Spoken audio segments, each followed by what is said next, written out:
Guys, so tara, puntahan natin yung rest house namin. Ang tagal talaga namin pinag-ipunan to. So, ito ay ating i-house tour ngayon. Let's go! Pasok tayo. So, ito ang aming bed, king size bed. Then, anong tawag mo dito? Ganito? So, meron kang Cleopatra support na para pag bumangon ka, tapos mag-aayos ka ng mga shoes mo, dyan ka mag-aayos. So, this is a very good bed. Yeah, naranasan ko na to. Maganda talaga siya. So, ito ang aming jacuzzi. Yun, malaki.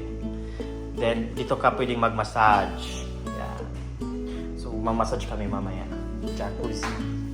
And dalawa yung kanyang sink na kung saan pwede kayo mag-toothbrush. So, hindi kayo pwede nang hindi kayo mag-away ng jowa mo. Yan, dalawa yun sila. Ito yung sa isa. So, dyan siya sa babae. Ito sa lalaki, walang laman. Kasi, alam mo naman dito yung maaarting mga lalaki. CR! So, this is the CR. Lawan natin.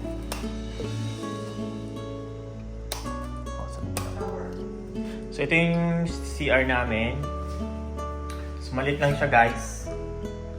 So, hindi naman dito ang shower. Pang CR lang talaga to. So, ito, pang ihi mo lang or pang linis sa bata. Ito naman yung pang tayo. Ito naman yung aming liguan, outside shower. So, yan.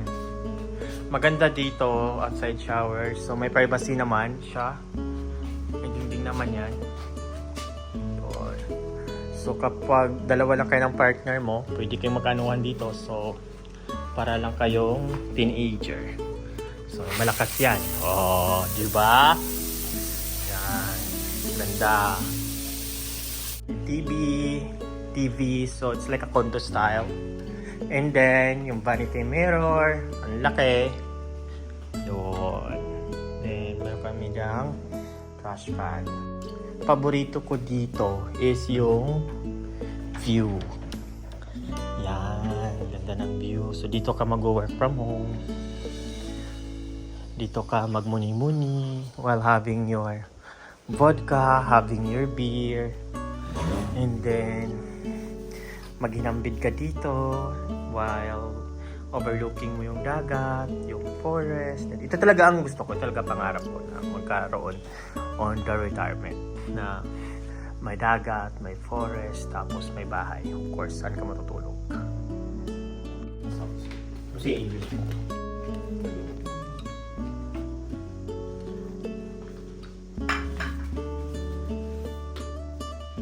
So yan, upo ka lang. Kain. Ng juice. Ay, di pala ito juice. May vodka ito and orange na sa screwdriver. Katingin ka sa dagat, sa forest, mga ibong lumilipad, naguni-guni. While nag-relax. Yan ang katambuhan. Tingnan naman natin yung aming closet. Walk-in closet. So yeah, ito yung aming walk-in closet. Ito yung kay Mrs. Ito yung kay Angel. So yan, daming damit. Yan. So pag nandito kami, marami din kami damit dala. So itong aking mga damit. So alam na, mga buhaya lahat yan. So yan, halos lakos lahat yan, mga damit ko. Mga shorts lang hindi. Kaso lang at ako ibang damit kundi lakos. So, dala din yung kanyang mamahaling Burberry. Ito ang aming mga cap, mga sombrero. Ito ang aking jacket. Thanks for watching. Lahat pong ito ay isang prank lang. Kami po ay nandito talaga sa Paradisos, Rio de Oro.